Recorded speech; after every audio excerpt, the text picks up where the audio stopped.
புதுச்சேரி தாகூர் அரசு கலை அறிவியல் கல்லூரியில் தேசிய கொடியின் சிறப்பு குறித்த விழிப்புணர்வு நிகழ்ச்சி நடைபெற்றது. இந்திய சுதந்திரத்தின் 75ஆம் ஆண்டு விழாவை அசாதிகா அம்ரித் மகோத்சவ் எனும் பெயரில் நாடு முழுவதும் கொண்டாடப்பட்டு வருகின்றது. அதன் ஒரு பகுதியாக தேசிய கொடியின் சிறப்பு குறித்த விழிப்புணர்வு நிகழ்ச்சி கல்லூரி வளாகத்தில் நடைபெற்றது. கல்லூரியின் அலுவலக கண்காணிப்பாளர் தர்மலிங்கம் வரவேற்புரை ஆற்றினார். கல்லூரி முதல்வர் முனைவர் சசிகாந்ததாஸ் தலைமை தாங்கி உரை நிகழ்த்தினார். அப்பொழுது அவர், தேசிய கொடியை விடுதலை போராட்ட வீரர்களின் தியாகத்தை பறைசாட்டுகின்றது.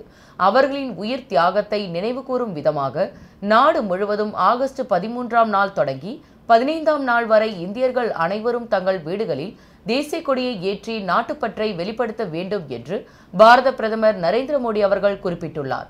எனவே பேராசிரியர்கள், மாணவர்கள், அலுவலக பணியாளர்கள் அனைவரும் தேசிய கொடியை ஏற்ற வேண்டும் என்றார். இந்நிகழ்விற்கு சிறப்பு விருந்தினராக கடலோர காவல்படையின் உதவி கமாண்டர் ஜிஜேந்திர குமார் கலந்து கொண்டு தேசிய கொடி ஏற்றுவதன் மகத்துவம் குறித்து எடுத்துரைத்தார். கல்லூரி காசாளர் வெற்றி செல்வி நன்றி உரை கூறினார்.